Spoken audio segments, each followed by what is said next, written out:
Pai, em nome do Senhor Jesus Cristo, Pai, nós com alegria estamos aqui mais uma vez para ministrar a palavra, para continuar na exposição desse livro de Ruth, tão importante. Senhor, eu careço de muita graça, me coloco na dependência do Senhor. Santo Espírito nos convence de tudo aquilo que está nas Escrituras e que eu possa ser inspirado totalmente pelo Senhor para que eu possa falar aquilo que é devido, aquilo que está nas Escrituras. Amém? Glória a Deus. Nós vamos continuar então a exposição do livro de Ruth. Eu quero fazer aquele momento ali de resumo do que foi a semana passada. Semana passada, então, o que nós falamos? Nós falamos que Noemi, ela tenta convencer Ruth de ficar em Moabe com o seu povo e seus deuses. Então ela fica ali batendo o martelo com ela, não fica. Ela fez isso, órfã, não aguentou. Ela acabou ficando. Mas Ruth, ela estava tão decidida de ir para Belém, junto com a sua sogra, que ela bateu de frente com ela. Ela falou assim: sogra, não insiste que eu não vou ficar aqui em Moabe.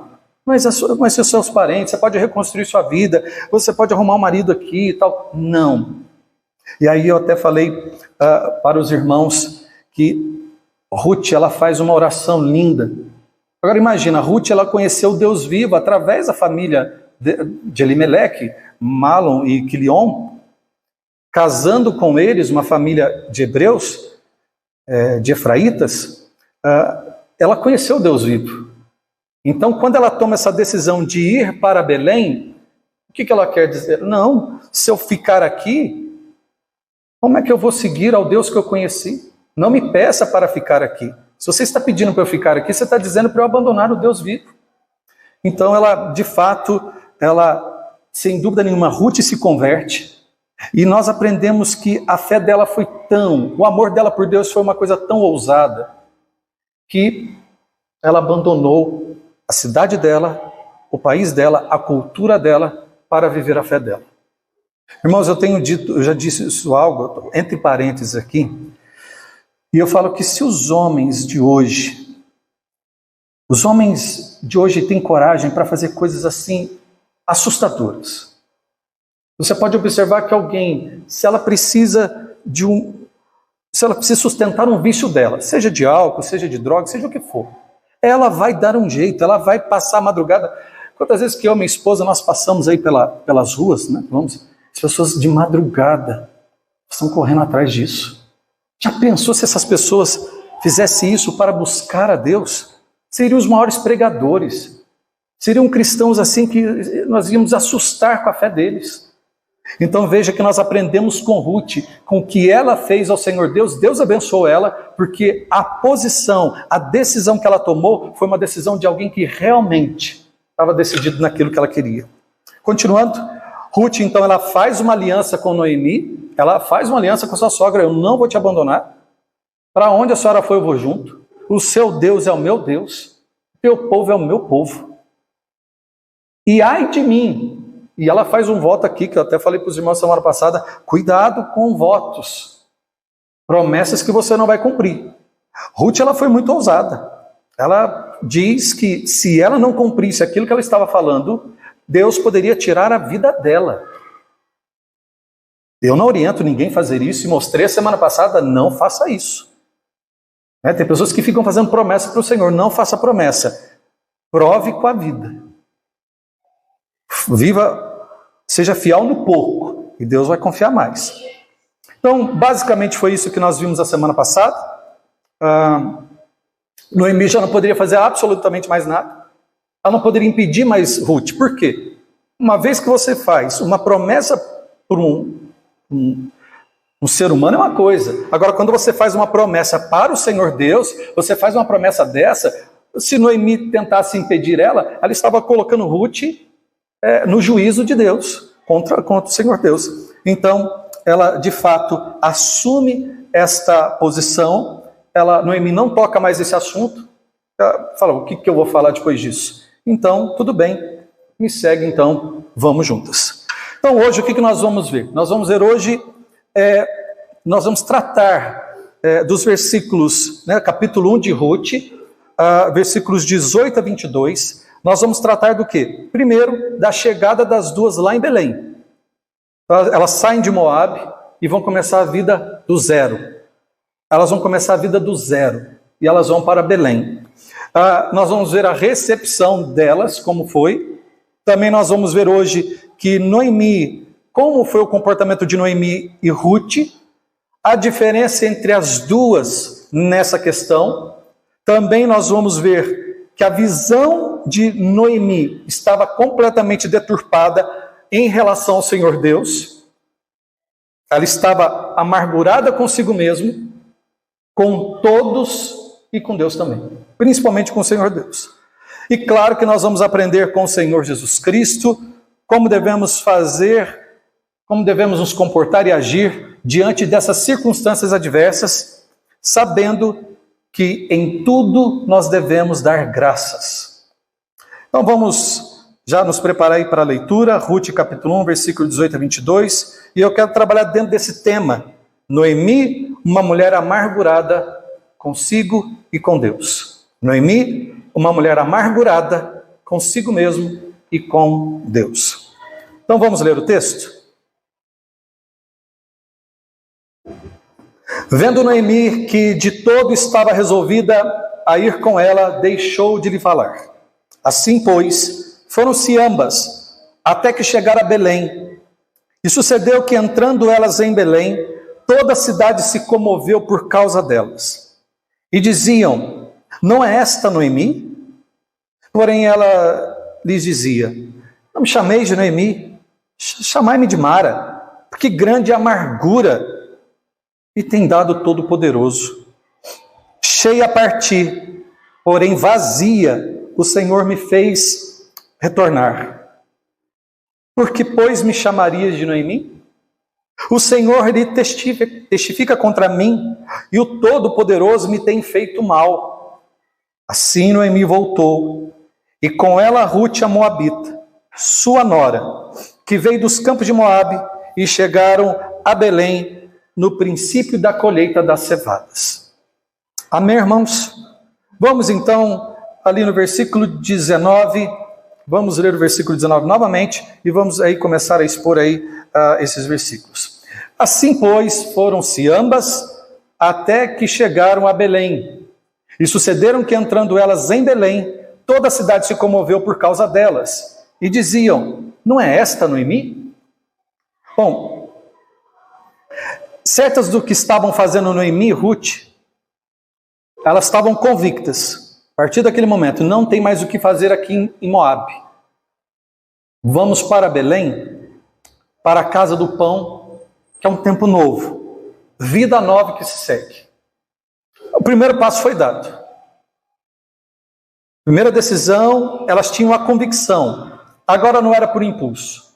Agora elas sabiam que o Senhor Deus estava abençoando Belém, que traduzindo, é casa do pão, e elas falam, bom, Noemi, né? Essa certeza que ela tinha, vamos para onde o Senhor Deus está abençoando.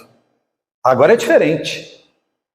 Agora elas vão para lá e tomaram essa posição, e elas que já estavam caminhando, elas vão então em direção à cidade onde Deus estava abençoando. Toda a região sabia que Belém estava vivendo um tempo novo, Belém estava vivendo prosperidade, Belém estava vivendo uma abundância, o Senhor voltou a perdoar Belém, e o Senhor então voltou a dar mantimentos, a plantação estava prosperando.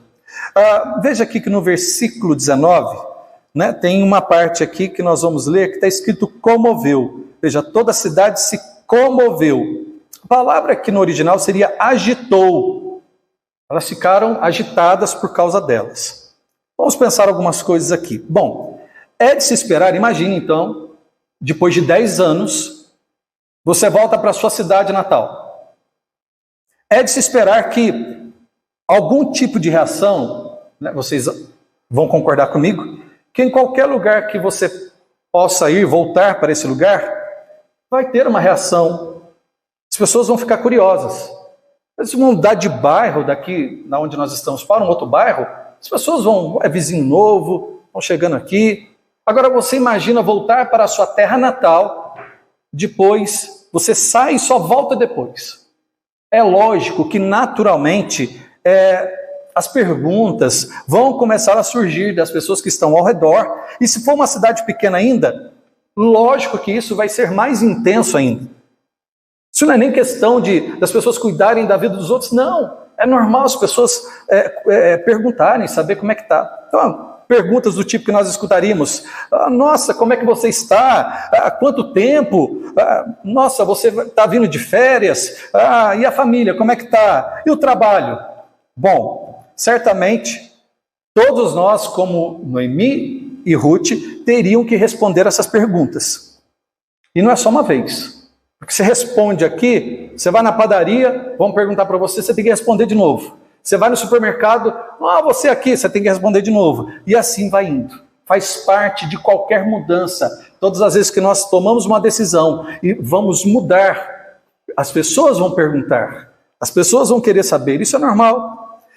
Bom, como eu disse, não é uma questão de curiosidade, mas algo natural. Se comunicar com as pessoas faz parte da vida.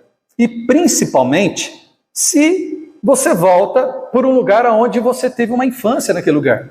Você viveu uma fase da sua vida naquele lugar. É lógico que vão perguntar.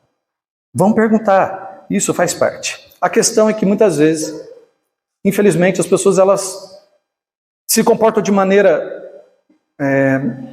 não de uma maneira natural. E é o caso que aconteceu com Noemi. Ela não soube lidar com isso. Continuando. No caso de Noemi e Ruth, o texto diz que ao entrar em Belém, toda a cidade se agitou. Por que reação que foi essa que toda a cidade se agitou? Toda a cidade olhou. Então, imagine aí, tenta criar essa cidade agora na sua mente. Quero ressaltar que as cidades, em sua grande maioria nos tempos antigos, eram cercadas de muros. Portões, entradas e saídas restritas. Então a maioria das cidades eram cercadas por muros grandes, para se proteger, né, de invasores, de ladrões e de exércitos que queriam ocupar. Se até hoje nós temos invasões, no ano 2022 nós temos a Rússia invadindo a Ucrânia. Você imagina naquela época. Então você tinha uma entrada geralmente só na cidade. Então, quando você entrava naquele lugar, todo mundo vai te ver. E as cidades não eram grandes, Belém aqui não devia ter poucos habitantes, não era uma cidade tão grande assim, uma cidade pequena, ainda mais naquela época. Veja então que diz que quando elas entraram, toda a cidade se agitou. Tudo era vigiado, vasculhado, e quando alguém suspeito tentava entrar, era abordado para saber se eram espias ou salteadores. Então, se você chegasse na cidade, você não é uma pessoa que a pessoa conhece ali. Opa, de onde você é mesmo? Você está na escola. Entra e sai. Geralmente aquele rapaz que fica ali na frente acolhendo, já sabe o nome das crianças, sabe quem é o pai, quem é a mãe. Mas se vê uma pessoa estranha, ele vai perguntar: quem é você mesmo? Logo a criança. Por quê? Porque já conhece. Então é natural as pessoas fazerem perguntas: quem que é você mesmo? O que você quer aqui? E muito provavelmente isso tudo aconteceu com elas. A reação de toda a cidade, como diz o texto, se dá ao fato de um passar para o outro a respeito do que viram. Nós podemos pensar no seguinte ponto. Imagina então comigo. A Noemi, depois que ela saiu de Belém, nunca mais ela provavelmente voltou nem para visitar os seus parentes. Dentro dos 10 anos que ficou fora de Moab. Então você imagina 10 anos que você fica fora. E 10 anos que você volta, a sua fisionomia muda, muitas coisas mudam em nós. A primeira reação qual é? Quando você vê alguém, é visual. E, no entanto, a pergunta que fizeram é: esta é a Noemi? Em outra versão, na Tanar, diz: essa é realmente a Noemi? Para alguns, 10 anos fazem bem. A pessoa melhora em 10 anos. Mas para outros, devido às lutas da vida, tristeza, perdas, ressentimentos, os 10 anos envelhecem. Os 10 anos seca aquela pessoa fica com uma fisionomia de uma pessoa sofrida. Então você vê que o tempo para alguns fazem bem, mas para outros parece que ela aumentou 20, 30 anos na vida dela. Certamente todos nós, em algum momento de nossas vidas, nós passamos por algo assim. Todos nós. Algo semelhante que mudou as nossas aparências. Imagina uma fase da sua vida e da minha vida que você estava ali naquele momento ali de muita tristeza, perdeu alguém. Nós emagrecemos, ficamos com o olho fundo. E se alguém olhar para nós, nossa, é igual mãe, né? Mãe, quando olha, quando eu vou visitar minha mãe, ela vai, lógico, olhar eu de cima e embaixo. Vai ver se está gordinho, vai ver se está se alimentando bem. Mas se vê com o olho fundo, se vê do jeito que já fala, o que está acontecendo, se está dormindo bem, se está trabalhando demais. Então a vida, existem momentos nas nossas vidas que demonstram, às vezes visualmente falando, que nós não estamos bem. E essa reação da cidade, muito provavelmente no primeiro momento, foi visual. Pelo jeito que elas chegaram. Nossa, mas é elas.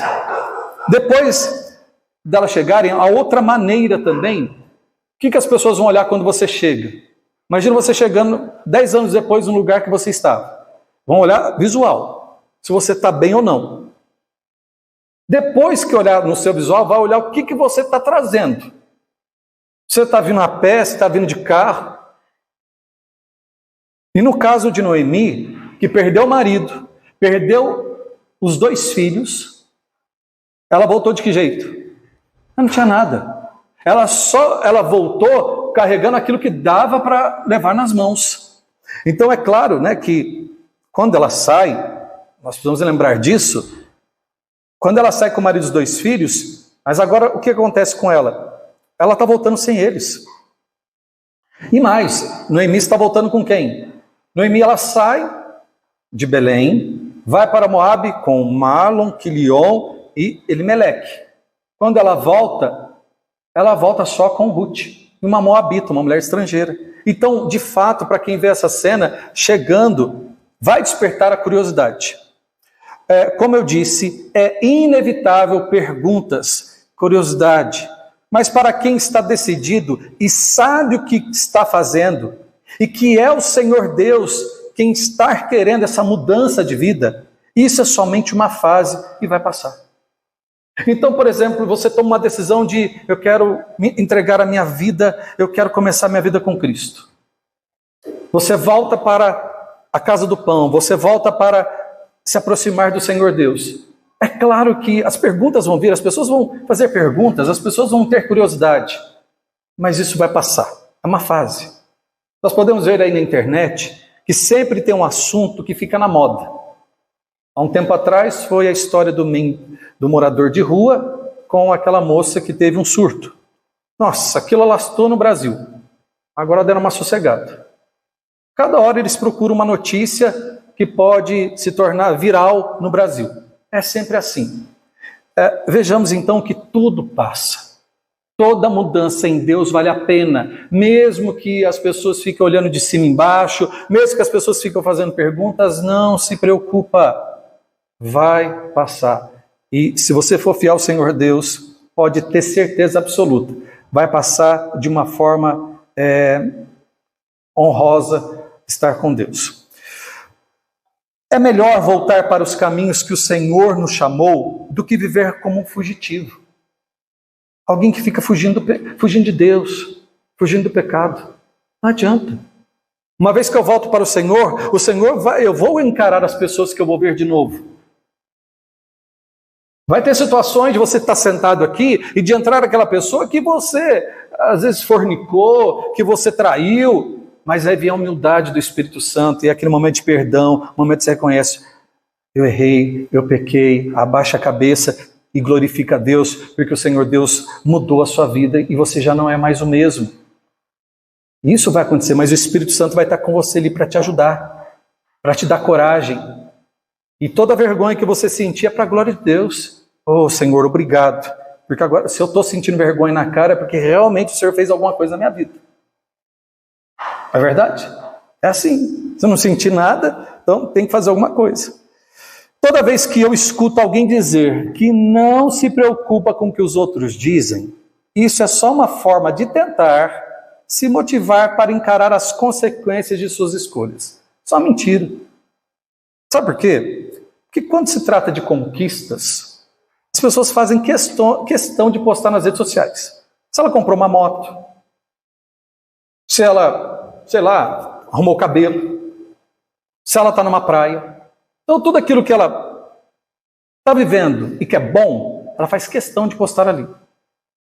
Mas se tem alguma situação que está adversa na vida dela, dificilmente você vai ver alguém postando e dizendo: estou na batalha, mas eu glorifico a Deus porque o Senhor está me ensinando muito nela. Você não vai ver isso.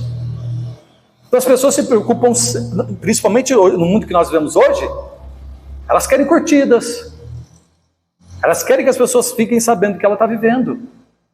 E nós aprendemos aqui que, já falei desde o começo, quer comais ou quer bebais, façais tudo o quê? Para a glória de Deus. Continuando, vamos prestando atenção aí que tem muitos detalhes importantes aqui para a nossa vida cristã. Mas quando é uma perda, como eu disse, ou derrota, a reação é sempre se esconder. Acontece alguma coisa adversa na vida, mas você sumiu das redes sociais, é um momento da minha vida. Eu não posta que teve problemas, que perdeu o emprego, coisas desse tipo. Bom, o que nós aprendemos então nesse primeiro versículo 19? Se vale um conselho para todos nós aqui, que nós tomamos uma decisão de seguir o Senhor Jesus Cristo, e que nós possamos, ao tomar essa decisão, erguer a cabeça e responder todas as perguntas que fizerem para nós, para a glória de Deus. Vergonha para chegar bêbado em casa, vergonha para andar com aquelas roupas de 5 centímetros, vergonha de dançar até o chão, vergonha de roubar, vergonha de mentir. Ninguém tem. Mas agora vergonha para assumir a sua fé, muitas pessoas têm vergonha. Mas cadê aquela coragem que você teve para fazer isso? Use essa coragem agora para glorificar a Deus. Então, muitas vezes eu digo assim, um homem de coragem, uma mulher de coragem para mim é alguém que assume a fé dela em Cristo. Você não é um extraterrestre, pelo contrário, você está fazendo aquilo que é o correto, e você vai ser usado, as pessoas vão ver a glória de Deus na sua vida e vão dizer: meu Deus, realmente o Senhor está fazendo algo extraordinário na vida dessa pessoa, que é o que vai acontecer com Ruth. O que Deus fez com Ruth foi algo extraordinário. Uma moabita que o Senhor simplesmente abençoou ela, e ela faz parte da genealogia de Cristo. Então, se as pessoas por acaso começarem a perguntar da sua fé, fala com amor, fala com respeito, com orgulho. Mas por que você não faz mais isso? Eu não faço mais isso, é porque eu não quero desagradar o Senhor. Não é porque não pode, não deixa. Não, meu filho, obediência é o seguinte: se eu falar para minha filha assim, olha, não pode fazer, geralmente eu vou dizer para ela algo que venha prejudicar ela.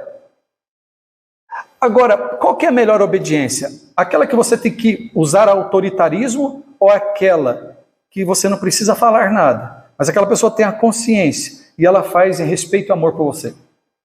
Ela se sente bem com isso. Isso é a melhor autoridade, a melhor obediência. Então veja, nós não colocamos, o Espírito Santo vai direcionando você ao que você vai fazer ou não, e tudo para a glória dele. Por que eu não faço isso? Quando alguém pergunta para mim: pastor, isso aqui é pecado ou não? Eu sempre respondo dessa forma. Todo cristão, ele vai fazer uma pergunta: isso glorifica a Deus? Cristo vai ser visto na minha vida eu fazendo isso? Cristo vai ser divulgado eu praticando isso? Se isso não acontecer, eu não vou fazer. É inútil. Eu quero que Cristo seja exaltado. Eu quero que Cristo seja conhecido. O verdadeiro Deus, eu quero que Ele seja conhecido. Então nós fazemos aquilo para a glória dEle. Se temos que ter vergonha, é do nosso passado sem Ele, em uma vida de pecado. Se eu tenho que ter vergonha, é das coisas que eu fiz. mas essa vergonha é uma obra do Espírito Santo, não é sua. É Ele que coloca esse sentimento em nós. Voltar para a casa do Pai é ter a certeza de termos o nosso lugar reservado em sua presença. Eu já falei em outra pregação, tem espaço para quantos? Agora na época do frio, ainda mais de quarta-feira, aí o pessoal fica em casa, né? Está chegando um frio igual está frio hoje, o pessoal quer ficar em casa. Mas estar na casa do Pai, entenda, a porta está aberta para quem quiser entrar. Está aí, para participar da família cristã, da família de Deus. Nós temos muitos irmãos em outros ministérios, mas se o Senhor te chama para ficar aqui, obedeça, porque Ele quer te dar uma família para você estar enxertado nela.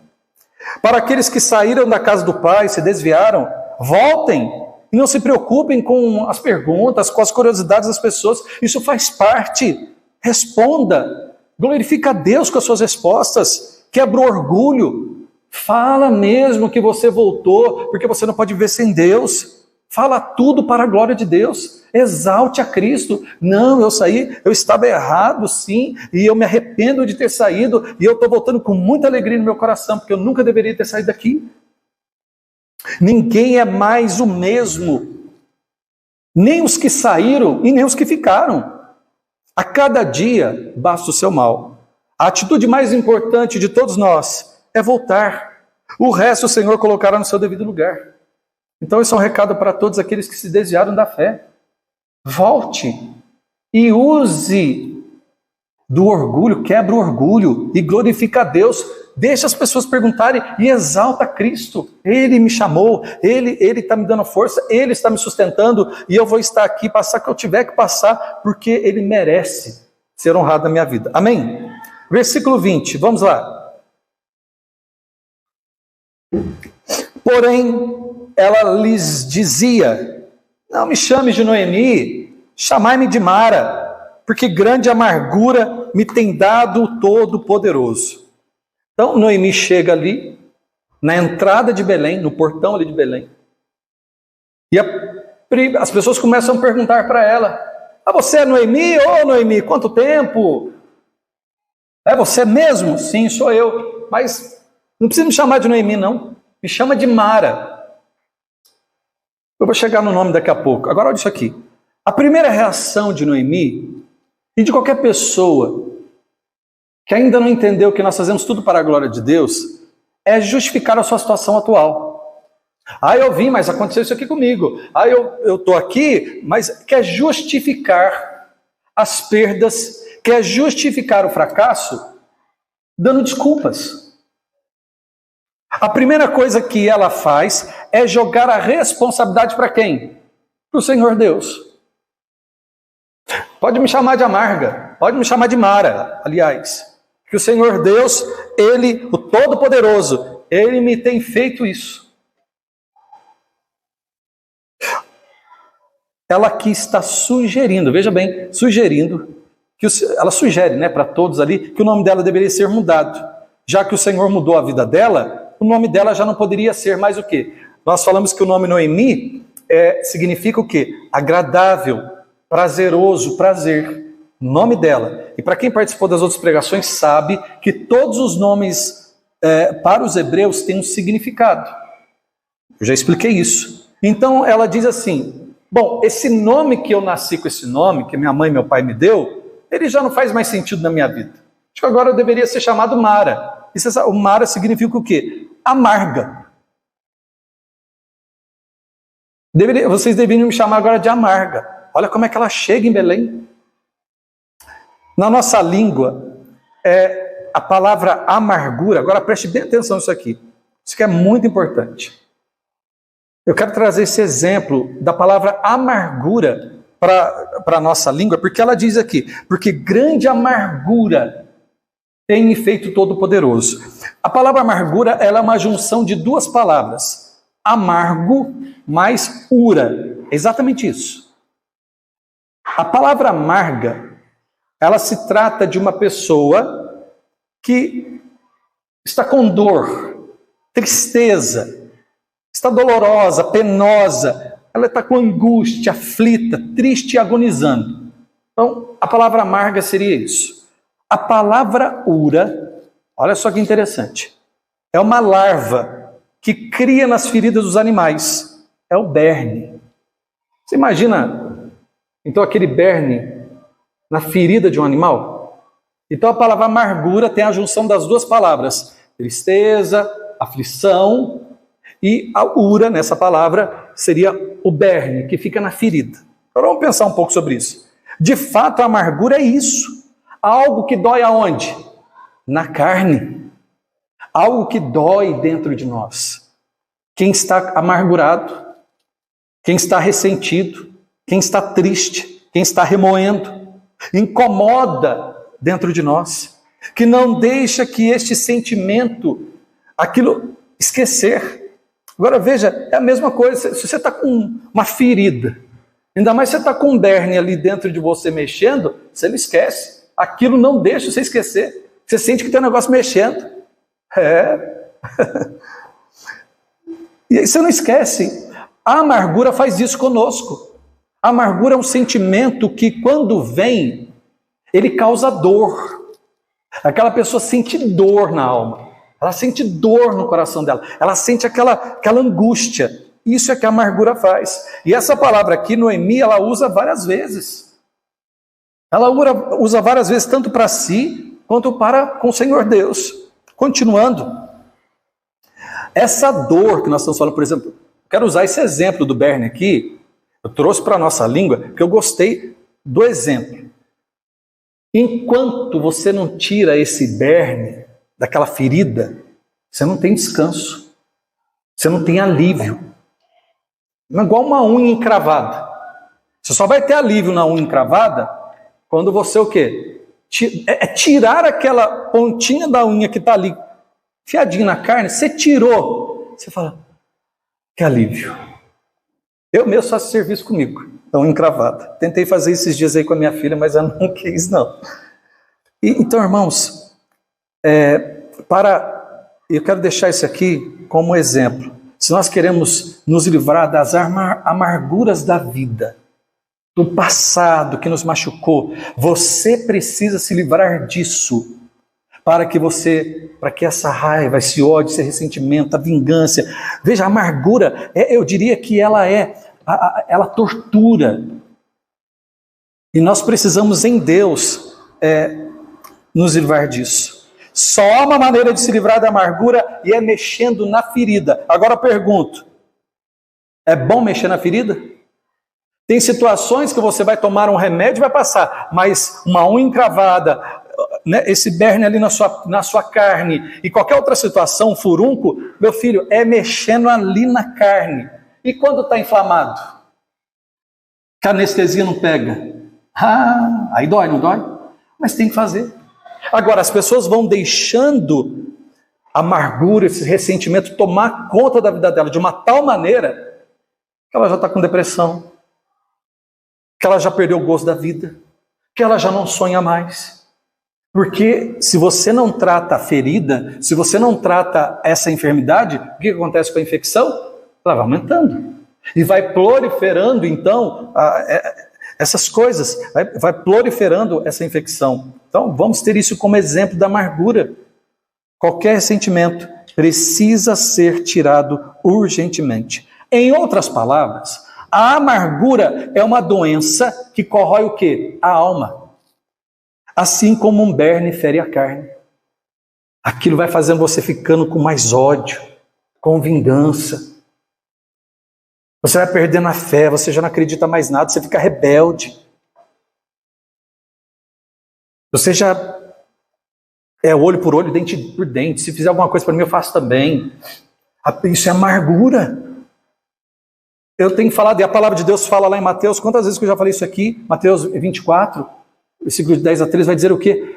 Nos últimos dias, o amor de quase todos ia acontecer o quê?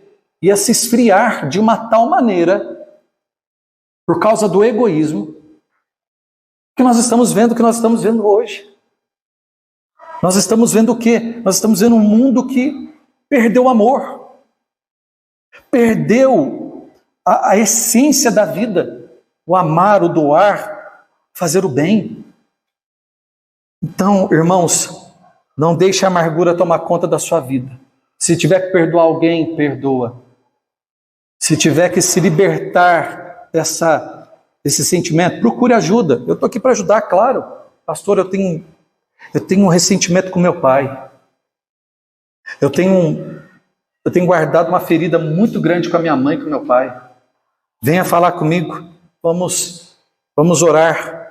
Vamos entregar isso nas mãos de Cristo. Vamos nos libertar disso aí, para que você possa começar uma vida livre dessa inflamação, desse câncer para a alma. Noemi está ferida na alma, a ponto de colocar a responsabilidade em Deus. Quem está ferido é assim. Sempre acha um culpado pela dor que está sofrendo. Ele nunca assume a responsabilidade que é ele. Sempre alguém é culpado por aquilo que ele está sofrendo. Não é pai, mãe, a vida, político, time de futebol, sei lá o que foi. Está sofrendo, alguém está fazendo ele sofrer. Mas ele mesmo assume que ele está fazendo isso consigo mesmo. Quem está ferido não mede as palavras, pois a boca fala do quê? Do que o coração está cheio. Está lá em Mateus. Uma pessoa que geralmente está cuspindo fogo, que está falando palavras de ódio, está falando palavrões, ela está ferida. Ela só está cuspindo aquilo que o coração dela está cheio daquilo. Está amarga. Está vindo as secreções da inflamação. Está começando a vir as secreções da inflamação. É isso aí. Portanto, o que nós precisamos fazer com isso? Nós não podemos nunca esquecer de quando nós estivermos passando por qualquer situação adversa. Nós temos que olhar para quem? Para Cristo. Ele sofreu todo tipo de humilhação. Agora, como que o Senhor Jesus agiu diante da dor, diante da humilhação? Como que ele reagiu? Ele nos ensinou como ele lidou com a dor. O que ele fez no momento da dor? Ele está lá no Getsemane e diz: Senhor, tudo é possível, afaste-me esse cálice. Mas ele entendeu a vontade do Pai, ele falou assim: então tá bom, Senhor, seja feita a tua vontade. Eu vou para a cruz do Calvário, estou indo. Eu vou oferecer a minha vida por eles. Então o Senhor Jesus Cristo, ele sofreu a dor do pecado, de todo o pecado nosso, daqueles que ele salvou. Uma humilhação terrível. E chega na cruz do Calvário, ele está sendo tentado lá na cruz do Calvário por Caifás, dizendo: se você é o Filho de Deus, desce daí que nós vamos acreditar em você. E ele olha para cima e fala: Pai, perdoa, porque ele não sabe o que está falando. É disso que nós estamos falando. Um coração curado, um coração que tem convicção de que tudo que aconteceu na tua história, se você está aqui hoje, é porque essas circunstâncias adversas te trouxe para perto de Deus. Então, de alguma forma, toda a sua dor, toda a sua tristeza, talvez se não fosse ela, você não estaria tendo a oportunidade que você tem hoje de voltar para os caminhos do Senhor e de estar na presença dele. Versículo 20, então, termina e dizendo: chamai-me de Mara, porque grande amargura me tem dado Todo-Poderoso. Trazendo direto aqui do hebraico, ela ficaria assim, né? Pois Todo-Poderoso me tratou com amargura. Olha o que ela está dizendo. Pois Todo-Poderoso, ela não está dizendo esse Todo-Poderoso por acaso. Eu vou explicar isso aqui. Se você quiser saber o que é Todo-Poderoso, poderoso aqui seria El Shaddai, que tem todo o poder, Deus poderoso. Ela tinha consciência de que tudo que Deus, quando ela diz Todo-Poderoso, o que ela está dizendo? Ele tem todo o poder, tudo está nas mãos dele. E de fato, irmãos, o Senhor Deus tem todo o poder, isso é fato. Mas o que ela está deixando claro aqui é que o Senhor, que tem todo o poder, ele não usou para livrá-la, livrar os filhos dela da morte, livrar o marido da morte. É como se ela estivesse dizendo: ó, o Todo-Poderoso, ele agiu comigo com amargura, ele derramou sobre mim a sua ira, ele pesou sua mão sobre mim, ele tem todo o poder, mas ele não usou para libertar os meus filhos da morte e nem o meu marido. Em outras palavras, ela está dizendo isso. E assim os homens são nos dias atuais. Eu já escutei uma mãe dizendo o seguinte uma vez: se os meus filhos morrerem, eu me revolto contra Deus. É isso. Nós precisamos compreender os atributos do Senhor. Tentar interpretá-lo com a mente humana, isso é loucura. Se nós queremos compreender a mente de Deus, ele não seria Deus se nós tivéssemos o poder. Se nós tivéssemos a condição de interpretar o Senhor Deus, ele não seria Deus.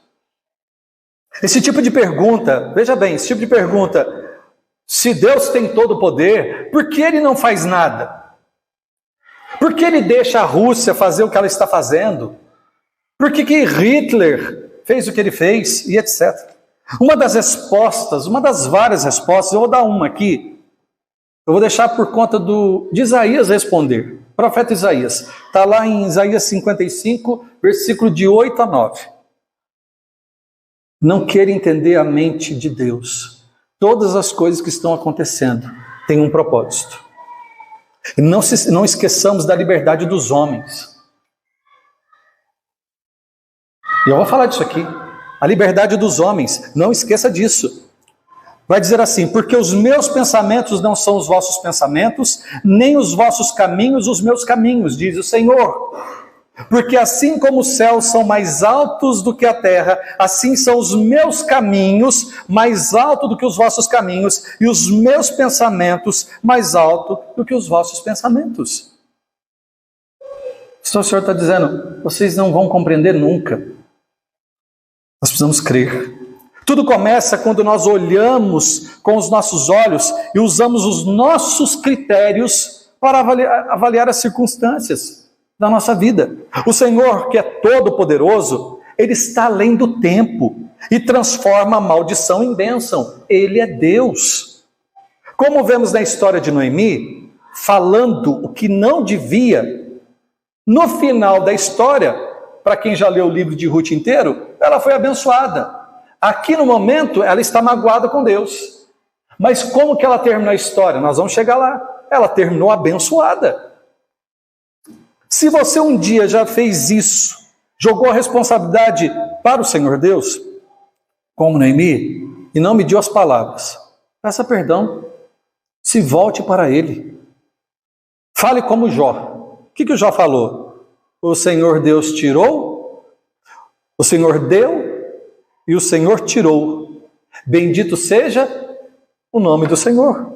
Jó 1:21 está escrito isso. Que possamos crer no que está escrito em Salmo 37:3. Olha o que está escrito em Salmo 37:3. Confia no Senhor e faz o bem. Habitarás na terra e verdadeiramente serás alimentado. Nós temos que confiar. Os pensamentos dele são maiores do que os meus. Os planos dele são maiores do que os meus. Os caminhos dele são mais altos do que os meus.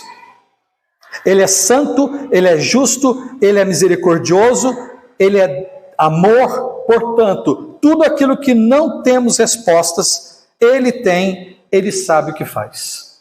Versículo 21, estamos caminhando aí, falta 2 versículos para encerrarmos. Cheia a partir, porém vazio o Senhor me fez tornar.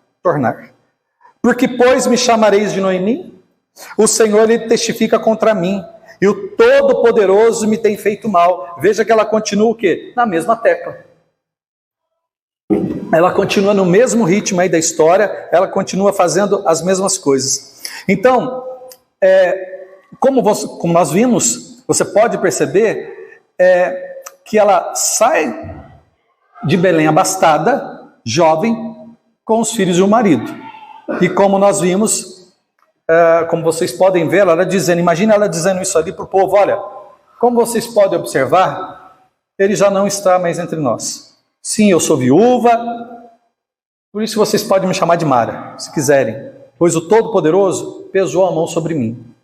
Ela não disse ela não disse assim: olha, quando eu saí, eu pedi para o Senhor para sair. Não, o que ela disse aqui? cheia a partir. Ela não disse assim, cheia a partir, porque eu pedi para o Senhor sair daqui e ele falou para eu sair. Não. Ela tomou a decisão por conta dela, ela e o marido. E voltei porque ele me abandonou. Ela disse, cheia a partir. Ou seja, a partir do momento que você faz as coisas sem consultar a Deus, a responsabilidade é sua. Essa foi uma decisão dela e de seu marido. Mas na hora das perdas, ela diz que o Senhor fez mal a ela. É sempre assim o ser humano. Por que Deus tirou essa pessoa de mim? Por que Deus fez isso? Mas quem mandou andar de moto a 120 km por hora? Quem mandou fazer racha? Quem mandou fazer graça? Quem orou antes para sair? Aí as desgraças vêm e as pessoas querem colocar a conta em Deus. Quantas vezes nós oramos ao sair de casa e nos consagramos ao Senhor? Quantas vezes você fala assim, Senhor, me proteja. Coloca os teus anjos aqui para andar comigo. Senhor, me ajuda. Vai comigo, Senhor. Oramos antes de viajar? Oramos antes de comprar algo? Será que realmente nós consultamos o Senhor e dizemos a Ele, seja feita a sua vontade? Ou fazemos as nossas vontades e depois pedimos para Ele abençoar? É isso que acontece hoje, né? Eu faço tudo primeiro e falo assim, pastor, ora aqui para o Senhor abençoar nós aqui. Não, primeiro, ao invés de orar, pastor, eu estou querendo fazer algo. O Senhor ora comigo para ver se é da vontade do Senhor? Não, primeiro fazem, e aí chega aqui, pastor, só pode orar aqui para o Senhor. Alguns chegam assim, né? Falando assim. Alguns, quase todos. Precisamos levar a sério a liberdade que temos. E saber de uma vez por todas que a verdadeira liberdade está em obedecer ao Senhor, assim como nosso Senhor Jesus Cristo obedeceu ao Pai.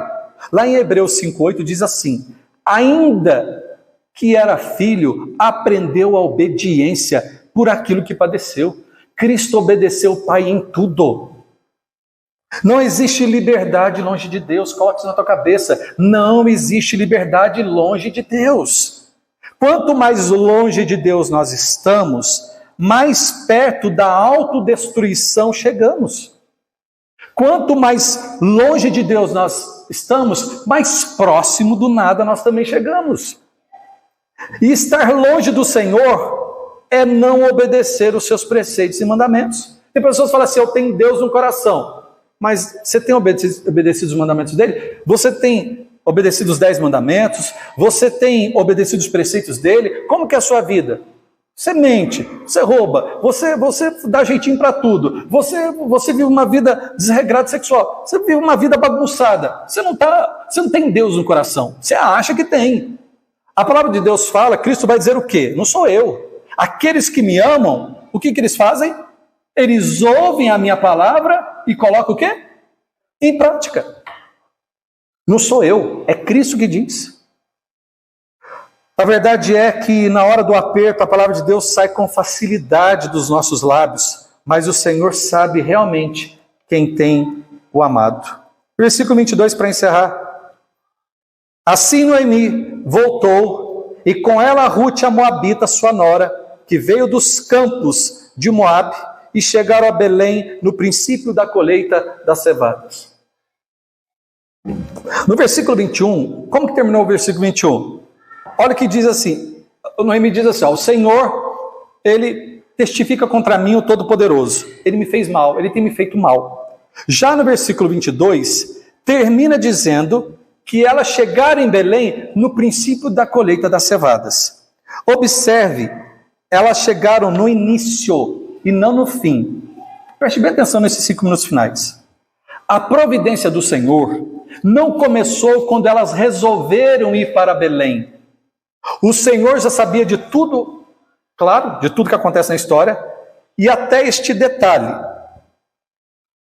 Esta aparente coincidência é a providência do Senhor agindo bem antes do que nós podemos imaginar. Chegaram bem no início da colheita mais importante de Israel. Nós temos a primeira colheita que seria do linho ali, em março. Aí vem a colheita no mês de Nissan, que a colheita começa com a colheita ali na Páscoa, começa a colheita da cevada, e depois nós temos aí as 7 semanas, que vai ter a colheita do trigo. É o período de maior alegria para Israel. Então veja, sem dúvida, as colheitas para Israel sempre foram motivadas por festas de gratidão, por se tratar de um momento de abundância, saciedade e provisão do alto. Irmãos, Israel sempre foi uma terra desértica. Então quando eles conseguiam colher, ter uma plantação, para eles tinham a consciência de que Deus estava falando com o povo, Deus estava em paz com o povo, Deus tinha perdoado o povo. Sempre era associado isso. E chega bem nessa época exata do início, veja, ela sai sem nada de Moabe e elas vão chegar em Belém no início de uma colheita. Providência de Deus, a ação de Deus nos mínimos detalhes. Além de estarem no tempo da colheita, estavam também no tempo das festas. Tempo excelente para se reerguerem na presença do Senhor. Você imagina o ambiente, então, que elas saem de Moabe? Elas saem de Moabe o quê? Um momento de tristeza, de solidão e de luto.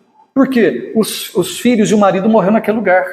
Quando elas chegam em Belém, tudo bem, tem as perguntas, tem a curiosidade do povo, mas ela vê o povo já está se preparando para as festas. O povo está ali na Páscoa.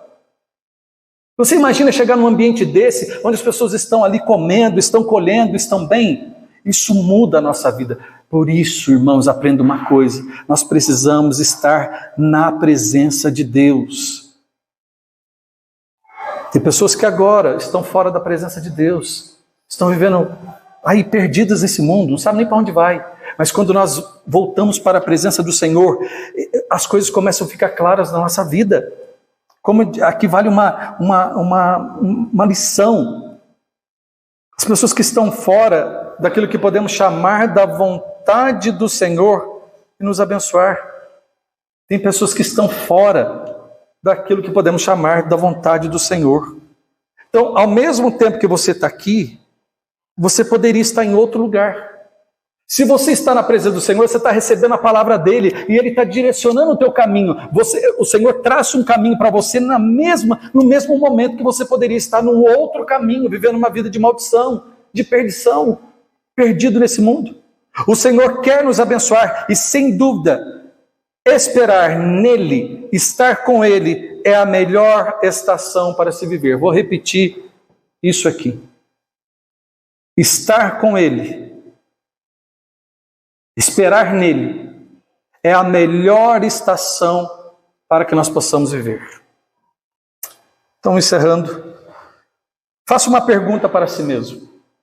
Neste momento da sua vida, o que é preciso fazer para que você esteja novamente nos caminhos do Senhor? Você vai esperar acontecer o que aconteceu com Noemi?